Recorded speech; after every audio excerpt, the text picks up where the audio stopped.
Good evening. Please join me in welcoming Mr. Terrence McKenna.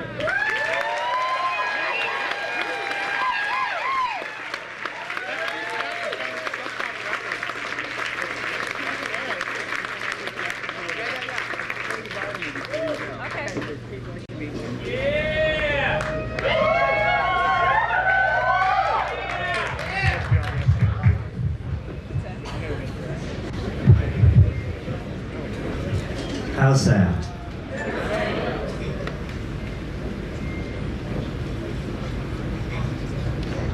Well, I can't see all of you, but it's a pleasure to be in Seattle this evening. You've made me feel real welcome. Thank you.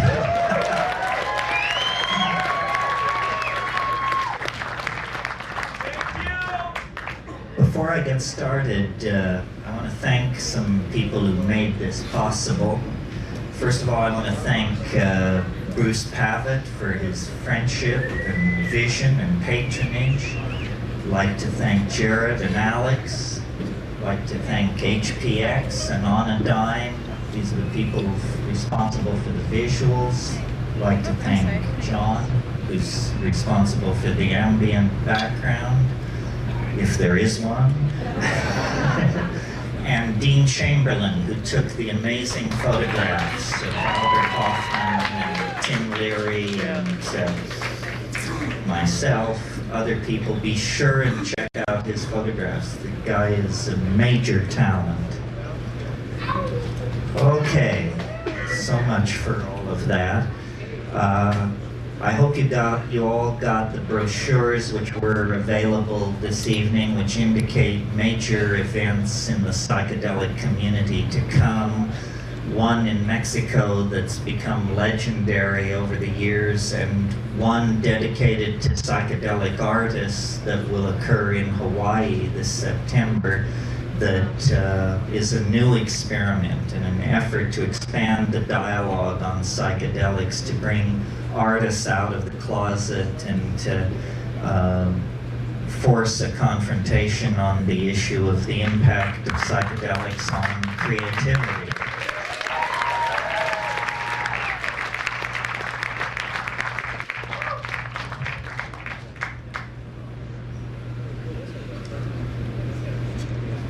Okay, having said all that, our discussion this evening is psychedelics in the age of intelligent machines, or shamans among the machines.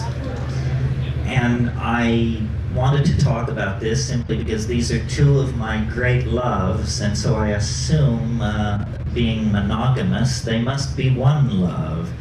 So how to build intellectual bridges between these two concerns, which seem so different. As far as people and machines are concerned, it was Ludwig von Bertalanffy, I think, who said in his book General Systems Theory, he said, people are not machines, but in every opportunity where they are allowed to behave like machines, they will so behave. In other words, we tend to fall into the well of habit. Though the glory of our humanness is our spontaneous creativity, we too, as creatures of physics and chemistry, of memory and hope, tend to fall into repetitious patterns. And these repetitious patterns are the death of creativity. They diminish our humanness. They diminish our individuality, make each of us somehow like cogs in some larger system. And we associate this cog-like membership in larger soulless systems with the machines that we inherit from the age of the internal combustion engine, the age of the jet engine. You know, Marshall McLuhan said we navigate our way into the future like someone driving who uses only the rear view mirror to tell them where they're going. It's not a very successful strategy for navigating into the future. So I made a number of notes on this matter of psychedelics and machines. To me, the connecting bridge, well, there are many, but the most obvious one is consciousness expansion. After all, psychedelics, before they were called entheogens, before they were called hallucinogens, before they were called psychedelics, they were simply called consciousness expanding drugs. Good phenomenological description of what they do.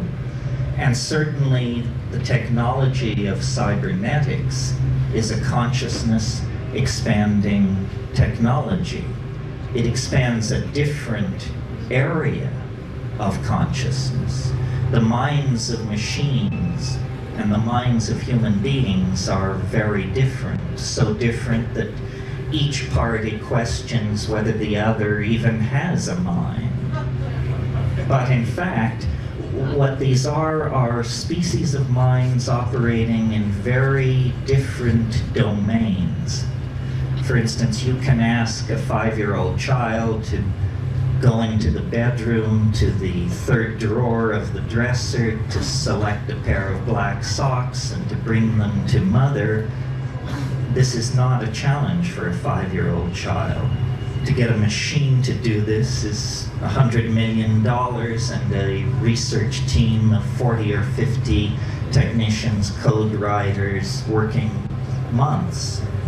On the other hand, if you ask a person for the cubed root of 750,344, much head-scratching results. A computer is utterly undaunted by that question. So computers are minds that work in the realm of computation, and human minds are minds that work in the realm of generalization, spatial coordination, understanding of natural language, so forth and so on. Are these kinds of minds so different from each other, pilgrims, that there is no bridge to be crossed? I would submit not. That in fact the bridge between the human mind and the machine mind is symbolic logic, mathematics. When we think clearly, we are intelligible to machines. People who write code know this, that the essence of making yourself clear to a machine is to think clearly yourself. The machine has no patience for the half-truth, the analogy, the semi-grasped association. For the machine, everything has to be clear. Everything must be defined. So that's the commonality between minds and machines of the calculating species. What are the common bridges between psychedelics and these machines? Well, to my mind, this is an easier bridge to gap. Both computers and drugs are what I would call function-specific arrangements of matter. And as we develop nanotechnological abilities as we move into the next century, it will be more and more clear that the difference between drugs and machines is simply that one is too large to swallow. And our best people are working on that. You know, nanotechnology is a very hot buzzword at the moment, an unimaginable dream of building machines and small objects up atom by atom, perhaps under the control of long-chain polymers, running forms of pre-programmed software of some sort. It's all very razzmatazz, very state-of-the-art, but in fact, pharmaceutical chemists have been working in the nanotechnological realm for over 100 years. I mean, when you synthesize molecules out of simpler substrate, specifically to have a conformational geometry that matches something going on in the synapse of a primate, a human or a monkey or something like that, you are working at this nanotechnological level. Both the psychedelic and the new computational machines represent extensions of human function. And this is really close to the nub. It locks in with the concept of prosthesis. The drugs, the psychedelic substances, the shamanic plants are forms of prosthetic devices for extending the human mind, the human perceptual apparatus into hidden realms or inaccessible realms. Similarly, the machines, by allowing us to model, calculate, and simulate very complicated multivariable processes, extend the power of the human mind into places it could never dream of going before. And part of what seems to me very real about being a human being and inheriting 10,000 years of human history is the complexity of the inheritance and the growth of that complexity. 1,000 years ago, an intelligent human being could actually dream of mastering the entire database of Western civilization. Read all the classic authors, read the Bible, and you're closing in on it around AD 1000. Now the notion of any single human being assimilating even a small portion of the database of this civilization is inconceivable. So machines which filter, which search, which are guided by human intent, that's part of the story. The other part of the story are boundary-dissolving states of ecstasy in which all the factoids of the culture are thrown up for grabs. The deck is reshuffled, synchronicity rules, and out of that steps visionary understanding, breakthrough, integrative breakthrough under the aegis of psychedelic intoxication. So, prosthesis for the human mind, and with the advent of virtual realities of various sorts and that kind of thing, prosthesis for the human body. And I'm very keen on sort of the under-the-table effects of these things. In other words, I'm a full-going, full hard-charging McLuhanist. And I really believe that the strengths and weaknesses of the world we've inherited are strengths and weaknesses put there by print and by the spectrum of effects which McLuhan called the Gutenberg galaxy, the spectrum of effects spun off from print. And if you're not used to thinking in McLuhanist terms, it may not seem immediately obvious to you that phenomenon as different as the modern notion of the democratic citizen, the modern notion of interchangeable parts on an assembly line, the modern notion of conformity to canons of advertising. These are all spectrums of effect created by the linearity and the uniformity of print. It actually, in the late 15th century, reconstructed the medieval psyche into its proto-modern form. And we have lived within that print-constellated cultural hallucination for about 500 years, until the advent of various forms of electronic media in the 20th century. McLuhan talked about radio, he talked about television. He didn't really live to see the internet. The notion that keeps occurring to me as I watch all this is that print was uniquely capable of creating and maintaining boundaries more than any other form of media ever created. It was a boundary-defining form of media. It proceeded linearly. It required literacy, which had implicit in it the notion of a very stable, advanced sort of educational system. Print was a creator and a definer of cultural boundaries. And the new electronic media are not, and neither are the psychedelics. This is why I proposed in a book of mine called The Archaic Revival, the idea that the values of the archaic, of the high Paleolithic, values of community, ecstasy, relating to life through rhythm, dance, ritual, intoxication, that these values, which seem so archaic, are in fact destined to play a major role in the future as print fades.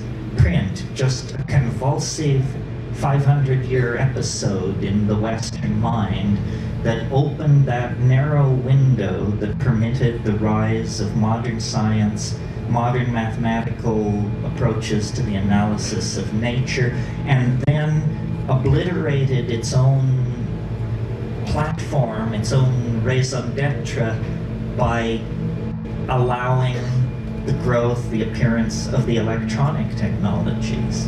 And my sort of supposition about all this, I'm not an apocalyptarian or a pessimist. I may be an apocalyptarian, I'm not a pessimist.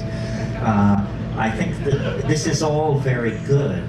Obviously, continuing to run Western civilization on the operating system inherited from print produces various forms of political and cultural schizophrenia, which allowed to run unchecked would become fatal, would create cascades of chaos and political destabilization that would become uncontrollable.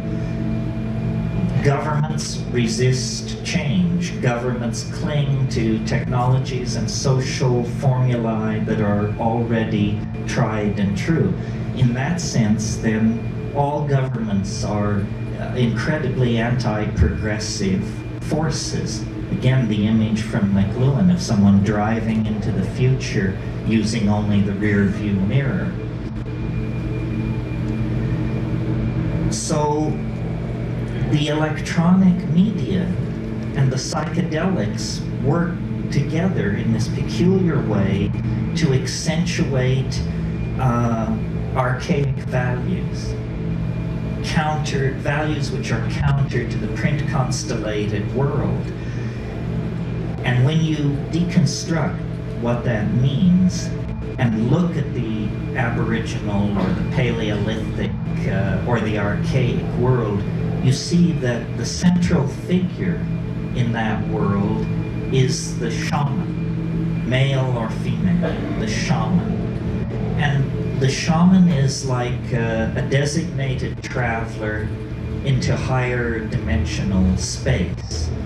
The shaman has permission to unlock the cultural cul-de-sac of his or her people and go behind the stage machinery of cultural appearances, and has permission, collective permission, to manipulate that stage machinery for purposes of healing. We have no institution like this. I mean, we have advertising, we have rock and roll stars, we have cults of celebrity, we have things which are shaman-like, but we have no real institution that permits human beings, in fact encourages human beings to go beyond their cultural values, to burst through into some transcultural superspace, forage around out there, and bring new means back into the tribe. To some degree, our our artists do this. To some degree, our scientists do it. But it's all hit and miss. It's all willy-nilly. And once achieved, it must be swept under the rug in the service of the myth of method, that somebody was following somebody else's work, or somebody was applying a certain form of rational or logical analysis, and that led to their breakthrough. If you've read Thomas Kuhn's book on the structure of scientific revolution, you know this is all lies and propaganda. The real story of science is that it's a series of revelations, brilliantly defended by people whose careers depended on the brilliant defense of those revelations. One of the best kept secrets of the birth of modern science is that it was founded by an angel. That the young René Descartes was whoring and soldiering his way across Europe as a 21-year-old in a Habsburg army, and one night in the town of Ulm in southern Germany, he had a dream. Strange that this would be the birthplace of Albert Einstein some 200 years later. But Descartes had a dream, and an angel appeared to him in the dream, and the angel said, "The conquest of nature is achieved through measurement and number." And he said, "I got it, modern science, I'll go do it." And he did. And that was the method for over 250 years of the conquest of nature. And it leads us, you know, to the Josephson Junction, the Mars Global Surveyor, long base interferometry that searches nearby stars for Earth-like planets. It brings us the entire cornucopia of scientific effects, but an angelic revelation disguised as a logical philosophical breakthrough. This is what you're not told in the academy. So my point there is, human progress has always depended on the whispering of alien minds, confrontations with the other, probes into dimensions where imagination and chance held the winning hands. So the shaman, as a paradigmatic figure, is applicable both in the Aboriginal social context and in the present social context.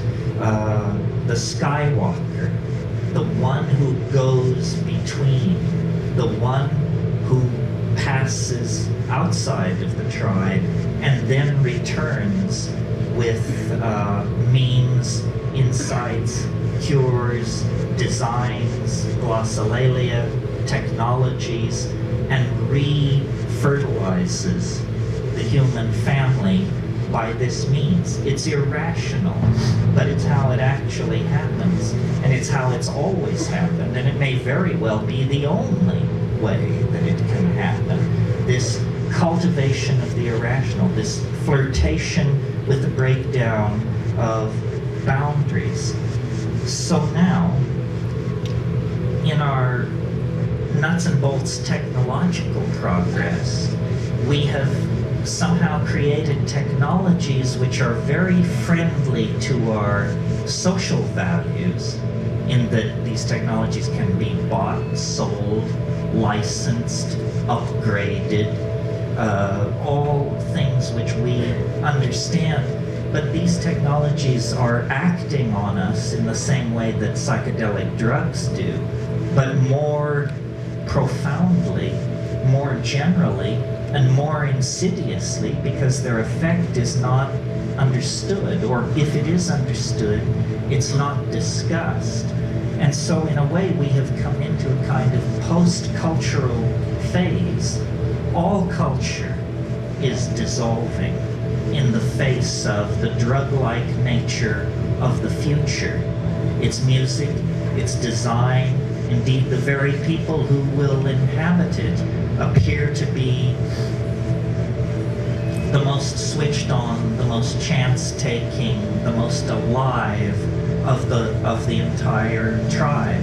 People who feel the beat, people who are not afraid to take chances, people for whom these technologies have always been very natural. Machines are central to the new capitalism, the information transforming technologies. And in fact, one of the strange things that is happening is every move we now make in relationship to the new technologies redefines them at the very boundaries where their own developmental impetus would lead them toward a kind of independence. In other words, we talk about artificial intelligence. We talk about the possibility of an AI coming into existence, but we do not really understand to what degree this is already true of our circumstance. In other words, how much of society is already homeostatically regulated by machines that are ultimately under human control, but practically speaking are almost never meddled with.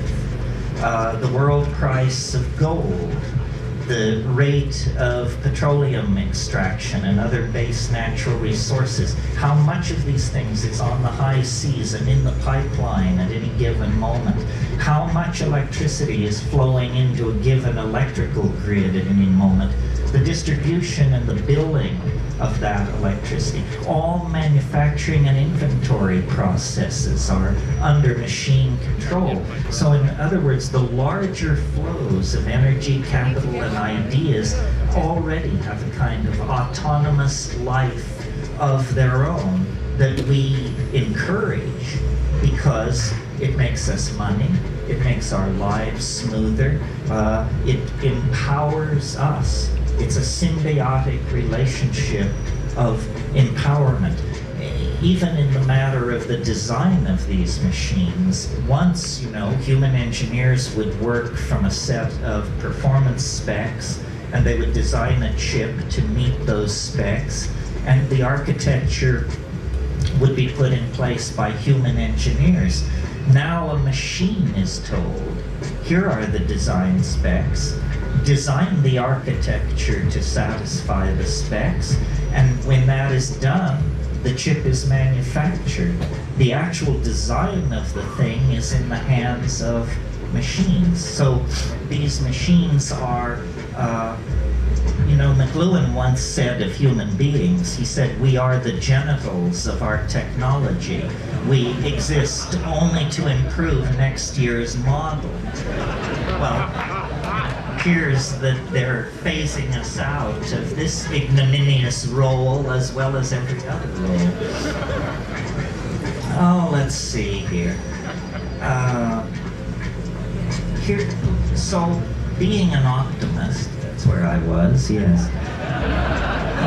How to make gold out of this situation. In other words, how to see this as a natural and positive unfolding of the planetary adventure.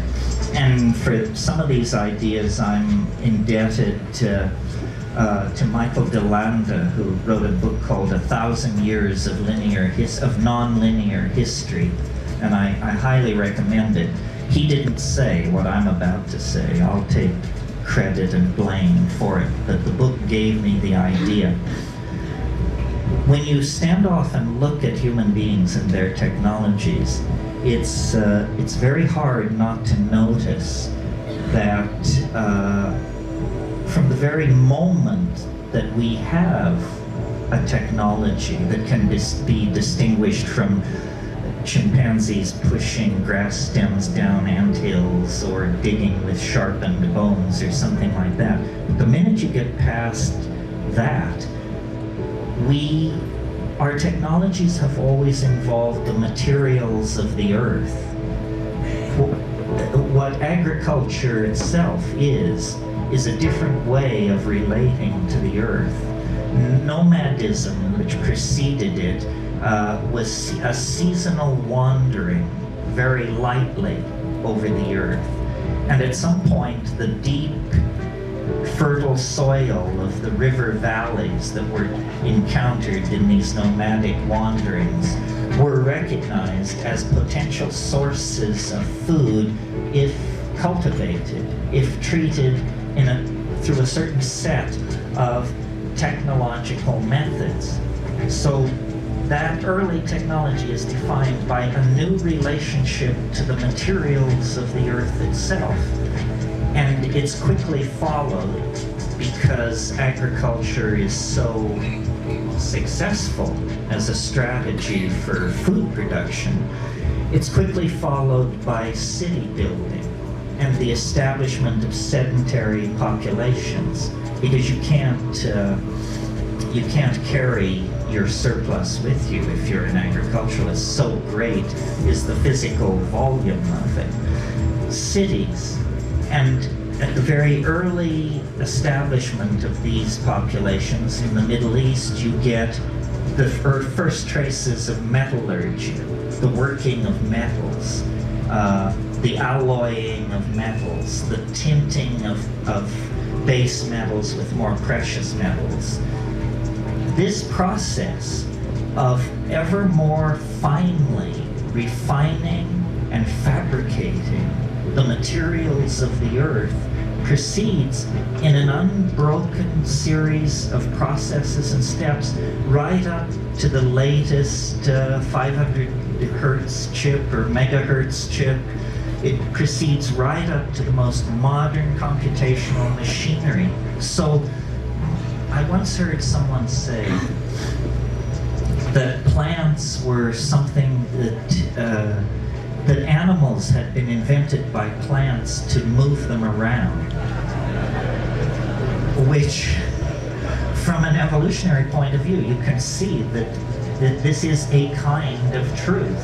And many plants hitchhike around on animals, and no animal has been more prolific in the spreading of plants than the human animal. I mean, we call it ecosystemic disruption, but what it really is ecosystemic homogenization.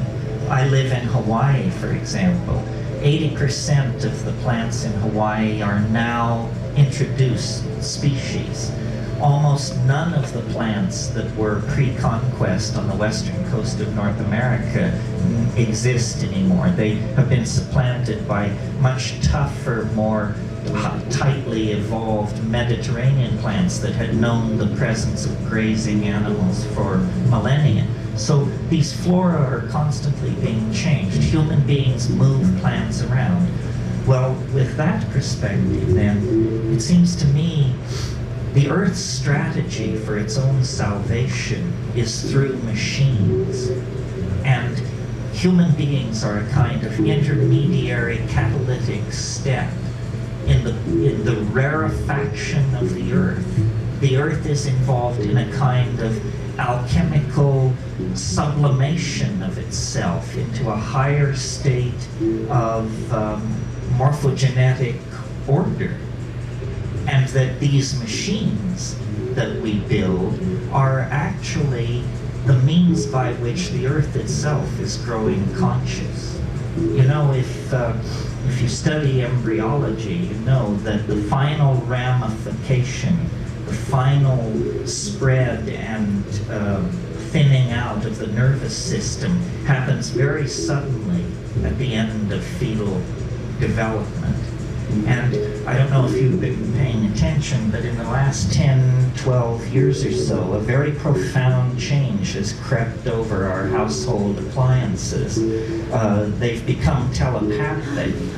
So while we were arguing about the implications of the internet for e-commerce or what have you, all of these passive machines, previously used for playing Pong and word processing, became subsets of a planetary node of information that is never turned off, that endlessly whispers to itself on the back channels, that is endlessly monitoring and being inputted data from the human world. And we should know, because concomitant to the development of all this technology, chaos theory, non-equilibrium thermodynamics, the work of Eric Jantsch, Emilia Prigozhin, and Ralph Abraham, and Stuart Kaufman, all these people who worked in complexity theory and perturbation of large-scale dissipative structures, these people have secured that complex systems spontaneously mutate to higher states of order. This is counterintuitive if you're running physics 19th century style as your OS. But if you're actually keeping up with what's going on, there is nothing miraculous about this. All kinds of complex systems spontaneously mutate to higher states of order. But what it really means is that we are in the process of birthing some kind of strange companion. You know, Nietzsche, 100 years ago, said, "That strangest of all guests now stands at the door." He was speaking of nihilism. And certainly the 20th century sat down, had the party, drank the booze, and went to bed with nihilism. But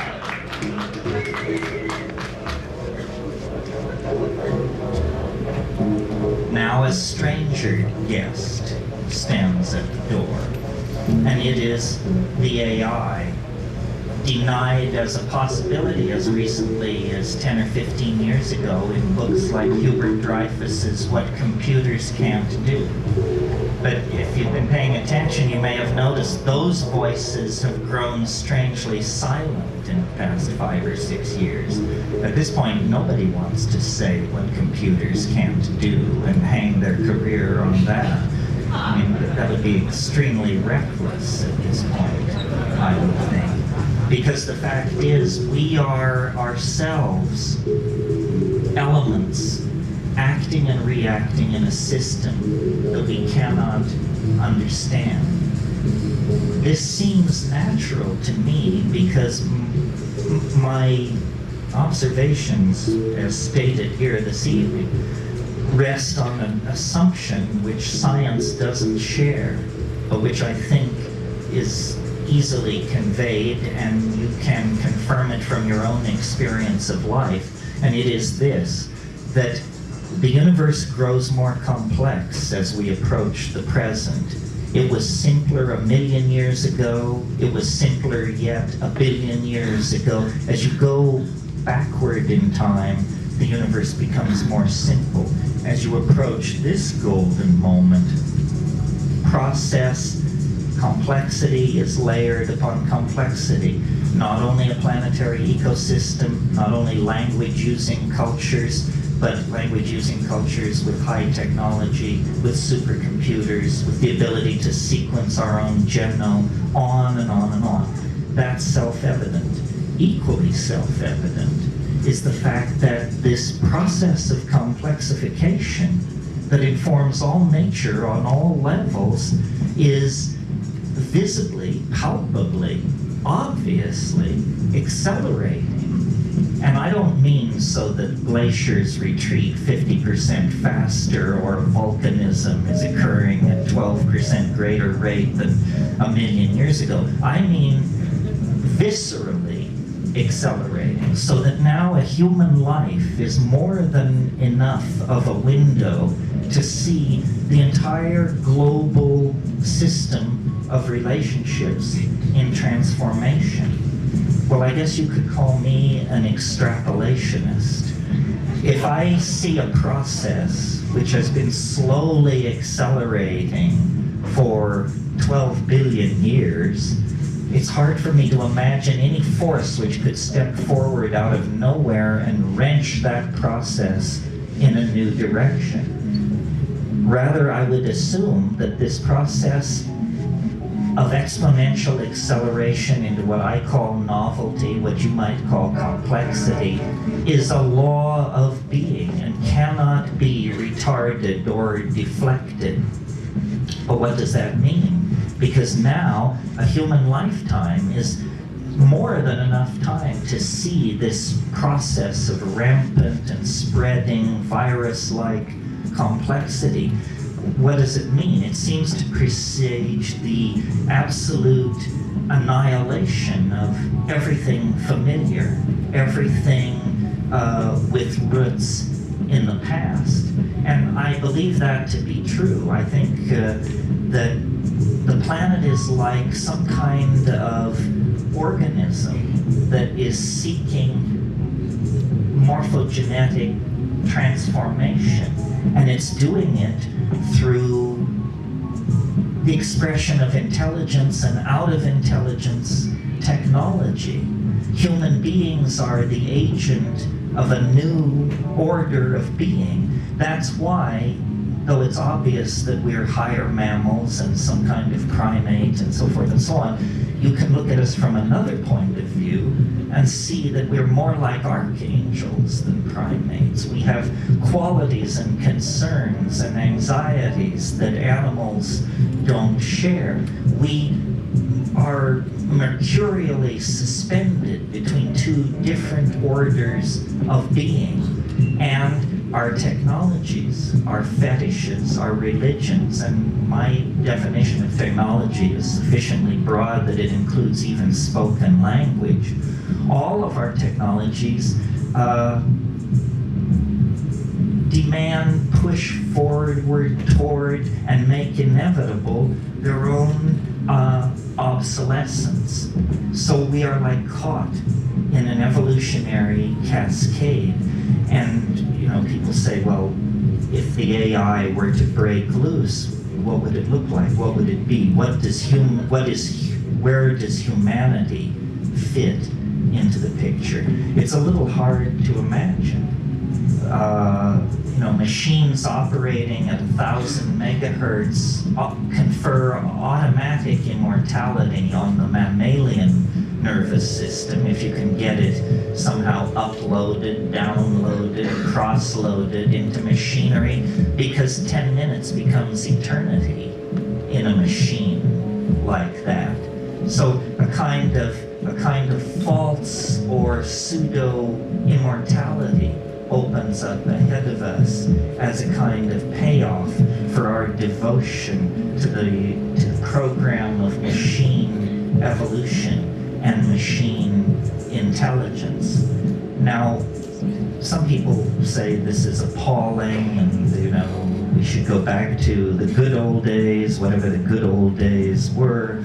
To me, it's exhilarating, exciting, psychedelic, beautiful. It means that the human form, the human possibility is in the process of leaving history behind. History is some kind of an adaptation that lasts about, pick a number, 10,000, 15,000, 20,000 years, no more than that. Well, what is 20,000 years in the life of a biological species? We know that there were Homo sapiens sapien types 200,000 years ago. So history is some kind of an episodic response to a certain set of cultural dilemmas, and now it's ending. And print created a number of ideas which now have to be given up. Ideas like the distinct nature, the distinct and unique nature of the individual, the hierarchical, the necessary hierarchical structuring of society. All of these things are going to, if not have to be given up entirely, dramatically modified, because the illusion that the self has simple location is now exposed. The self does not have simple location. This is why you are your brother's keeper. This is why we all are responsible for each other. The idea that what happens in distant parts of the world makes no claim on my moral judgment or my moral understanding is wrong. The world, as revealed by quantum physics, as revealed by electronic experience, is what Leibniz called a plenum. It's all one thing. It's all connected. It's all of a part. So then I also wanted to point out that I mentioned earlier this thing about prosthesis and how the machines were prosthetic devices, extending human consciousness somewhat like psychedelics. That's the equation from a human point of view. But what is also equally true is that we are prosthetic devices for these machines. We are their eyes and ears in the world. We provide the code. We provide the constraints. We build the hardware. It is a relationship of mutual benefit. It's not entirely clear that our contribution will always be creative, in the sense of that our primate hand will be on the tiller of existence as it has been.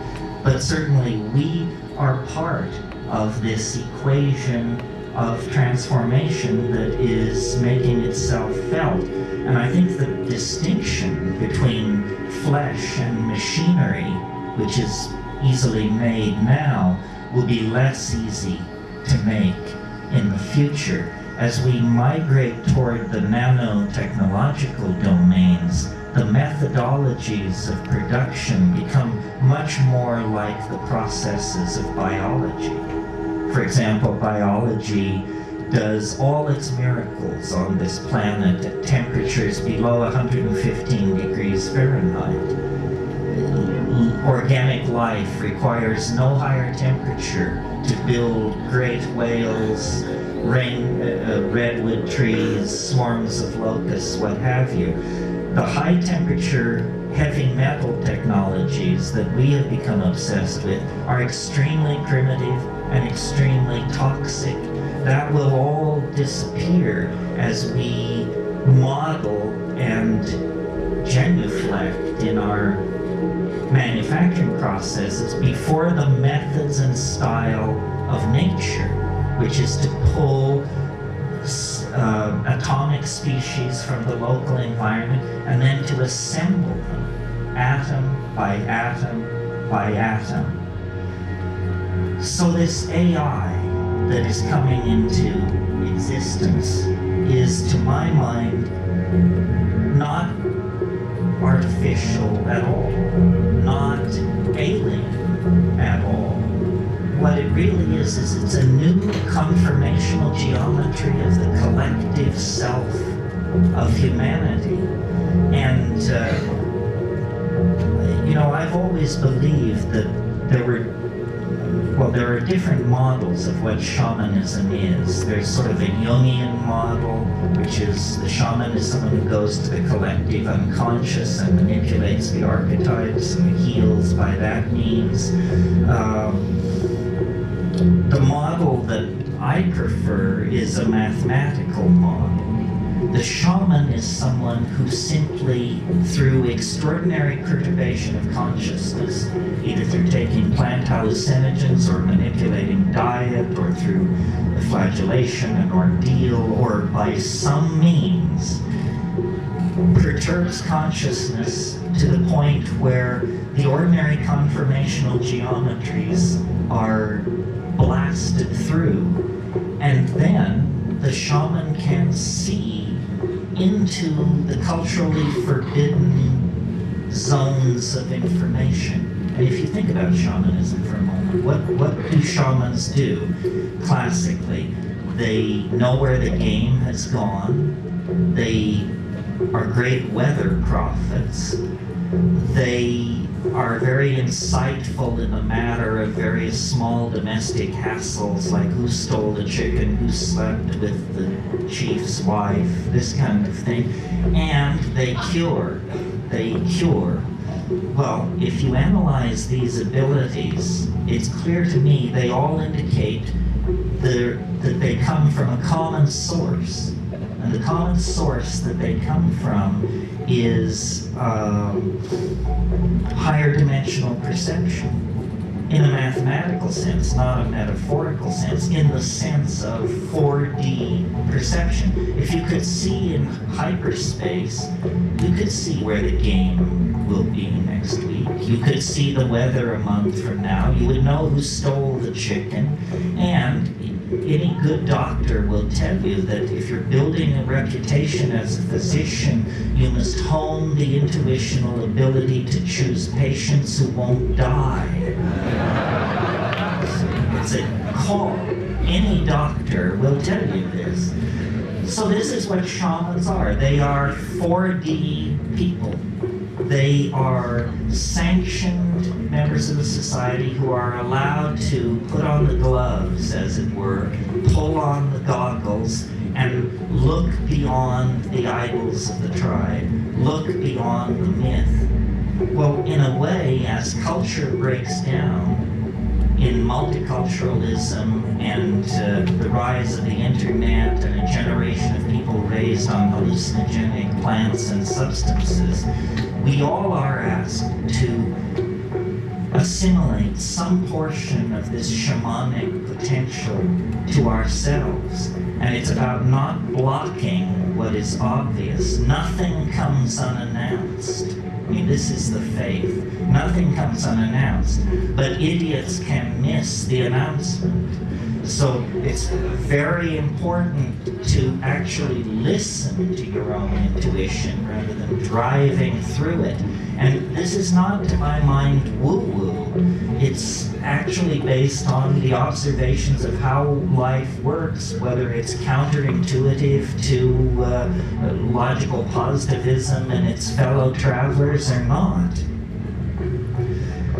Then I want to leave you with just one last thought on all of this, which is, and this sort of harks back to the question of the similarities between the machines and the plants.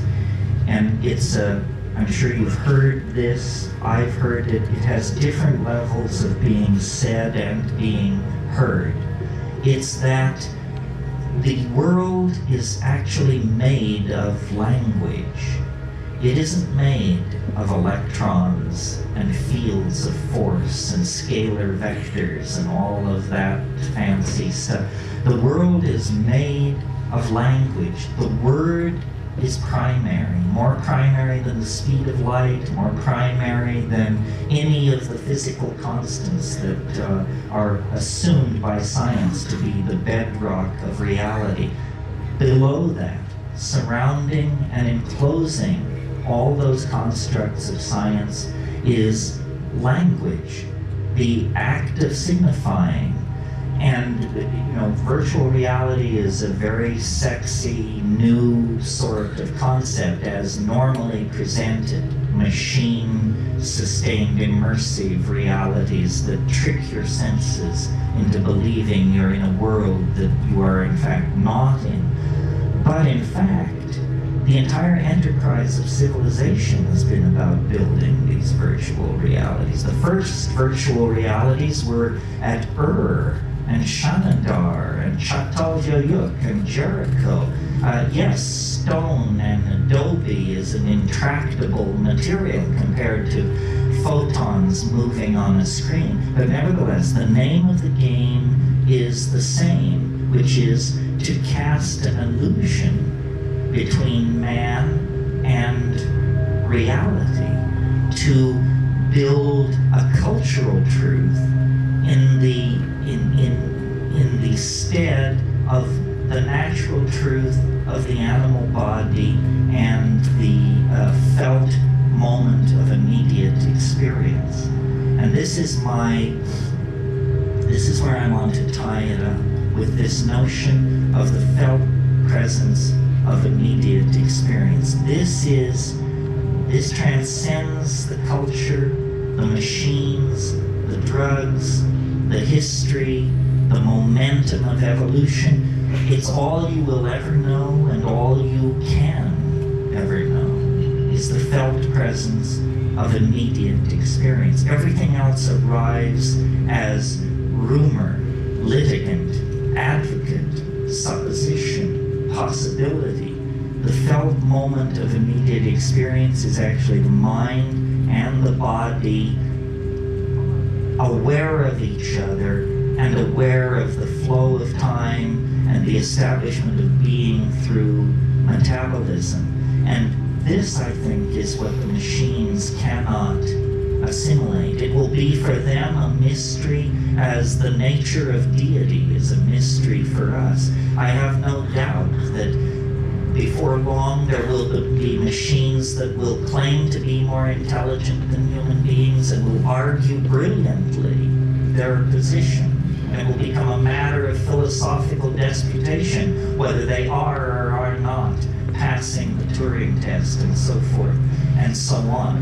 But machines, I do not believe, can come to this felt moment of immediate experience. That is the contribution of the animal body to this evolutionary symbiosis, which I believe will end in the conquest of the universe by organized intelligence. That all this is prelude. I mean, we are fragile. This earth is fragile.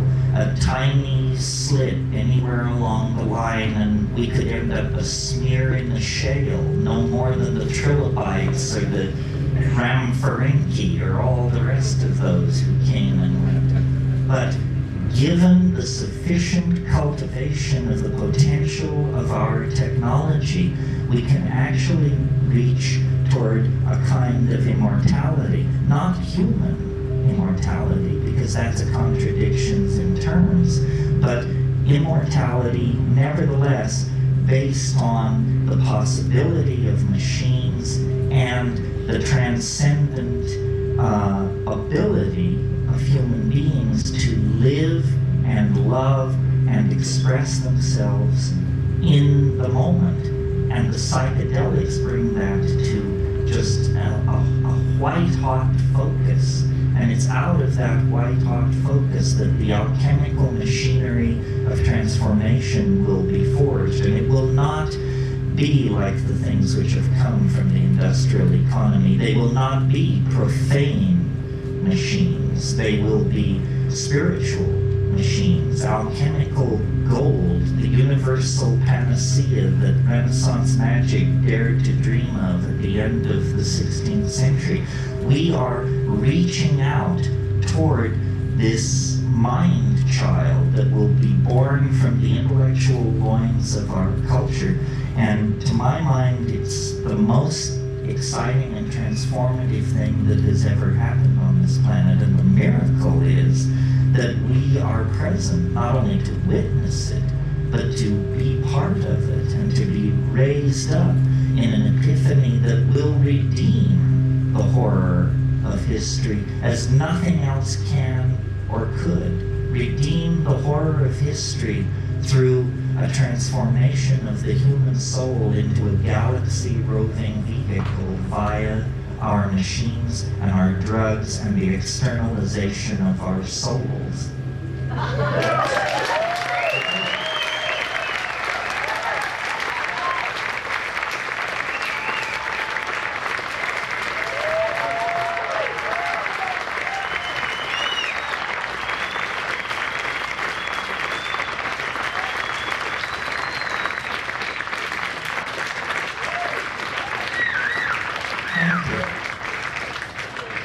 There could have been more jokes. You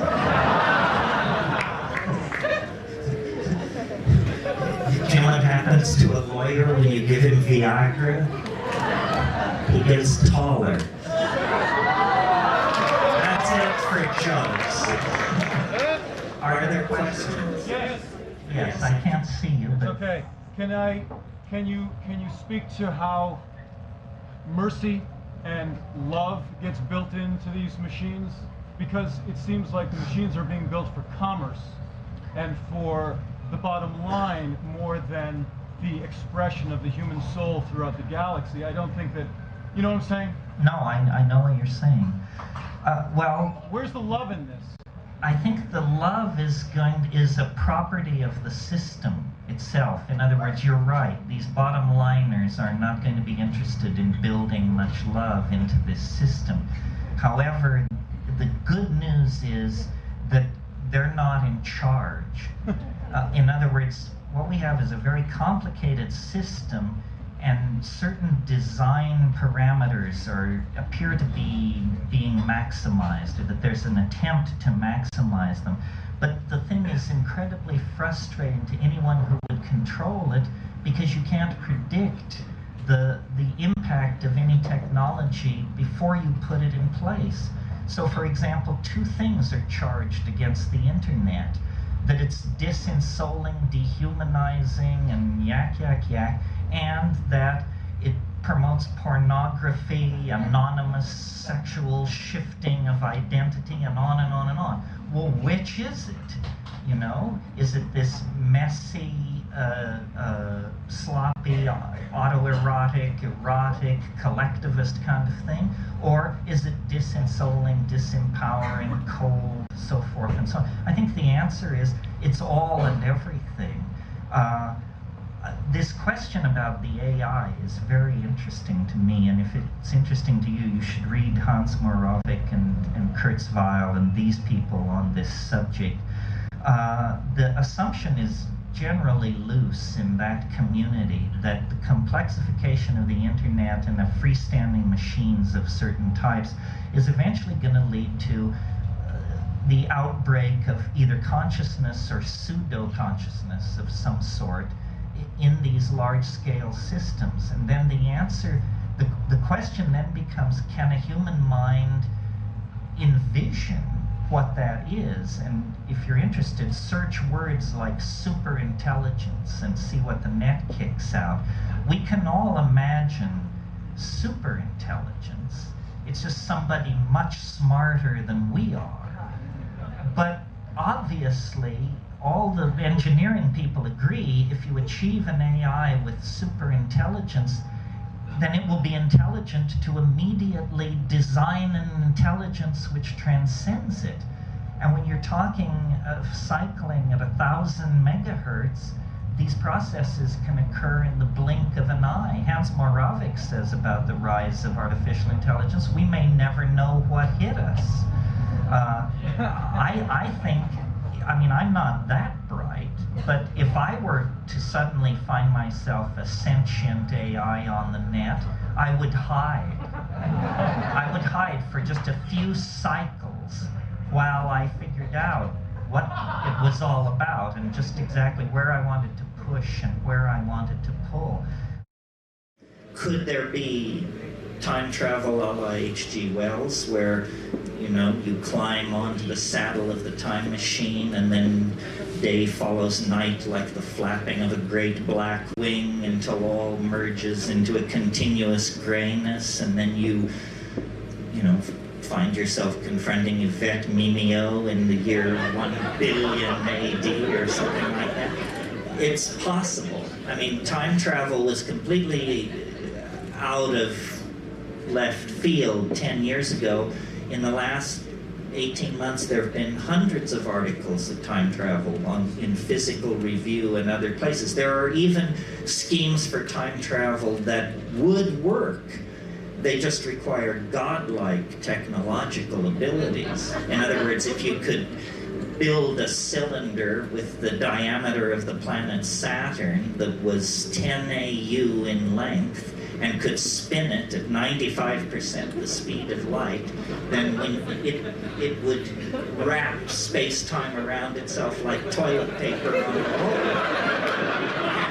As you traveled up the transverse dimension, you would find yourself traveling in time. Kurt Gödel showed this in 1949, and that paper has been lying around.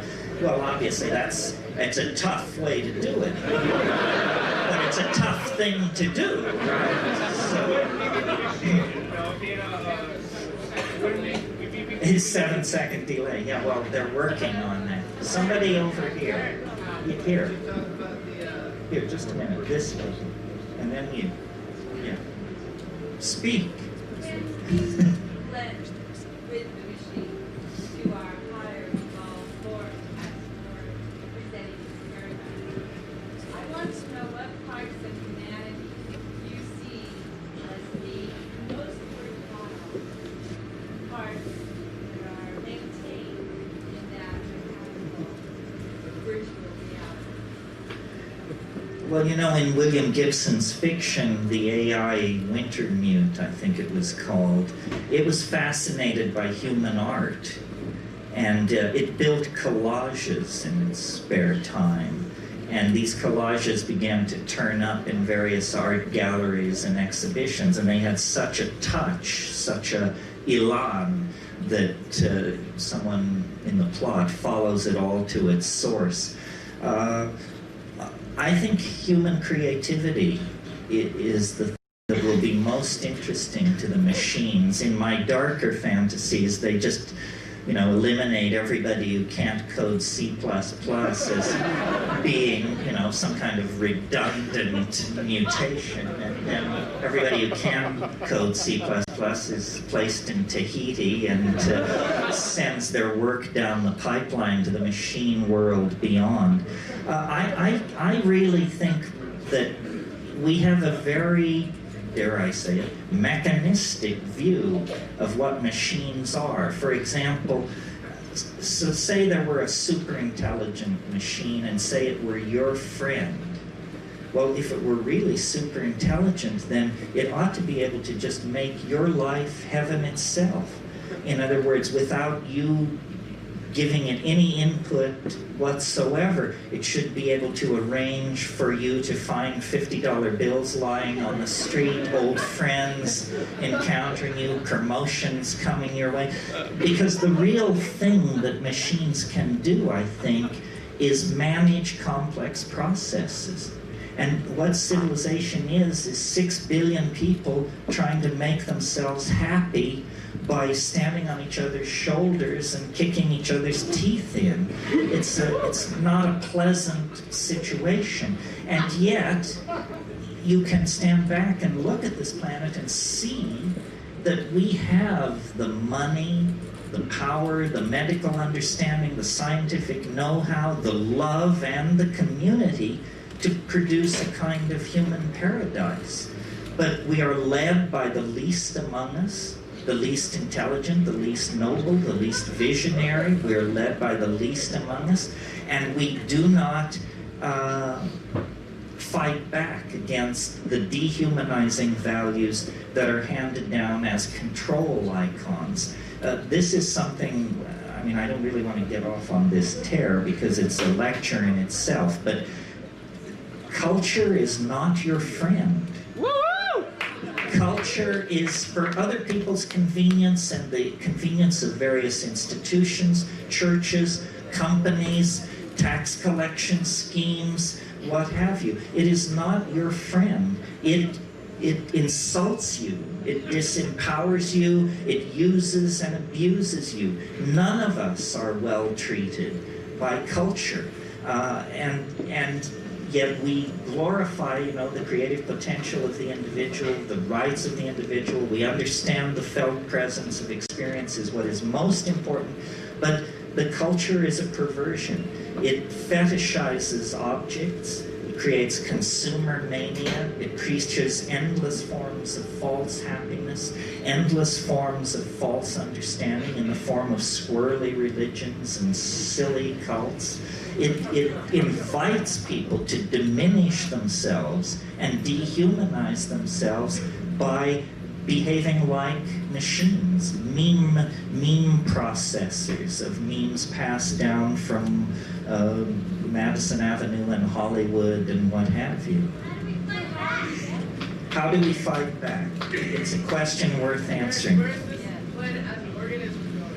Same question as how do we fight back? I think that by creating art, man was not put on this planet to toil in the mud. Or the God who put us on this planet to toil in the mud is no God I want to have any part of. It's some kind of Gnostic demon. It's some kind of cannibalistic demiurge that should be thoroughly renounced and rejected. By putting the art pedal to the metal, we really, I think, maximize our humanness and become much more necessary and incomprehensible to the machines.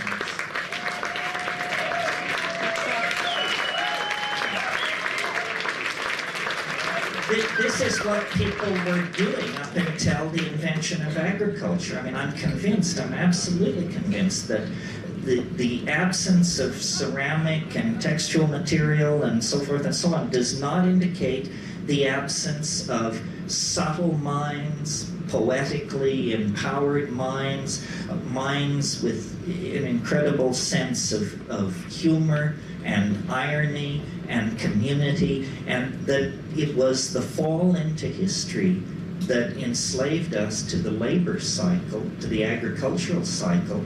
And notice how fiendish it is.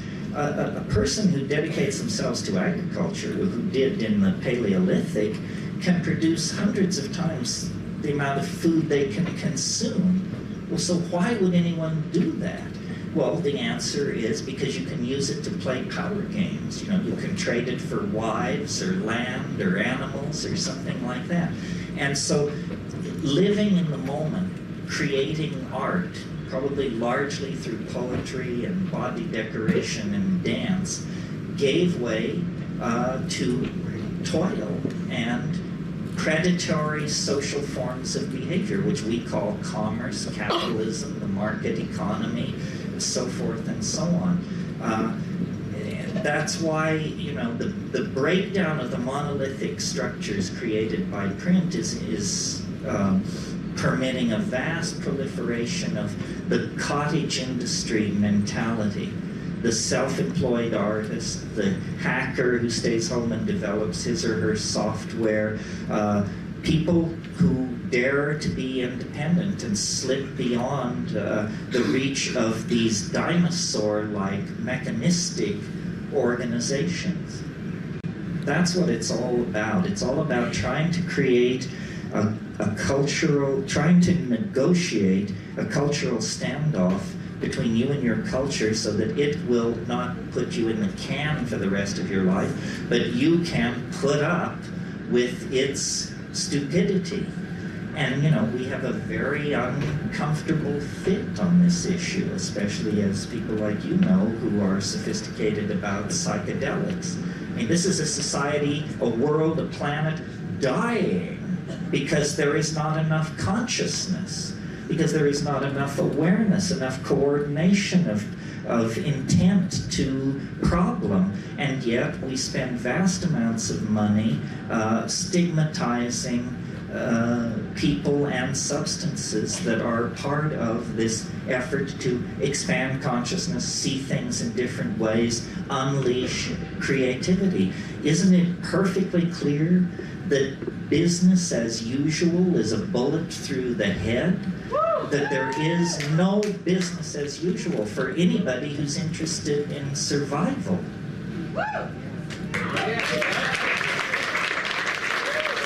Couple more. Over here, I promised this person. Are you still interested? Can you talk about psychedelics and their role as it pertains to the missing link between the ape and... Oh, what a wonderful question. Yes.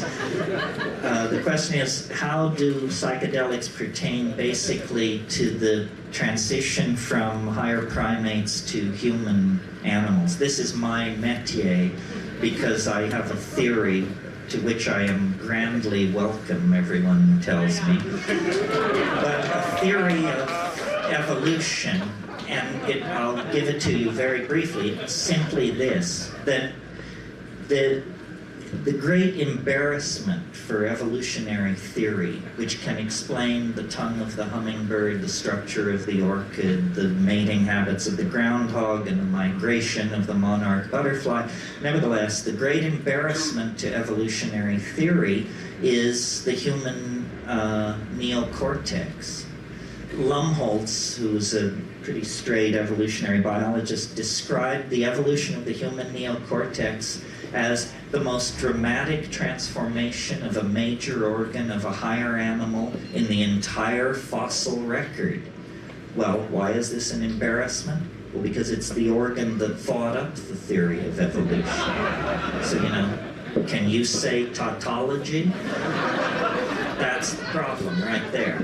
So it is necessary in evolutionary theory to account for the dramatic emergence of the human neocortex in this very narrow window of time. Basically, in about 2 million years, they went from being higher primates, hominids, to being true humans, as truly human as you and I tonight. What the hell happened? What was the factor? The Earth was already old. Many hundreds of higher animal forms had come and gone, and the fire of intelligence had never been kindled. So what happened?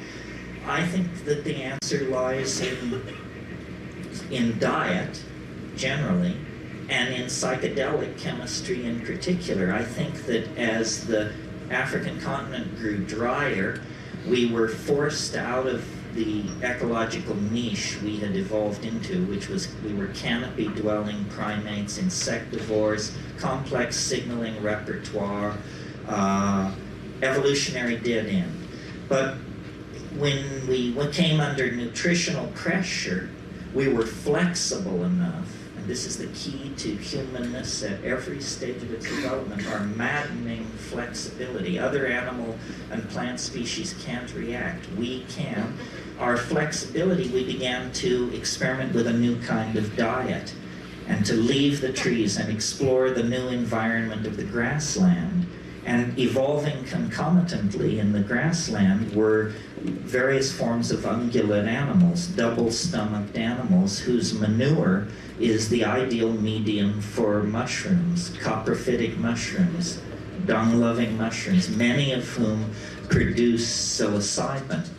Well, I myself in Kenya have seen baboons spreading out over a grassland and notice that their behavior is they flick over old cow pies.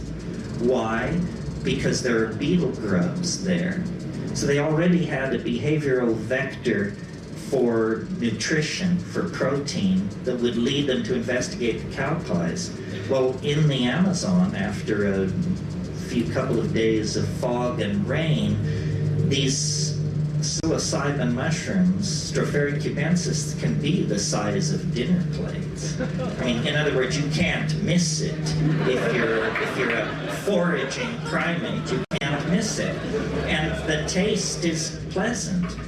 And psilocybin has unique characteristics, both as hallucinogen and other properties that make it the obvious chemical trigger for higher processes. And I'll run through this quickly for you, but here it is.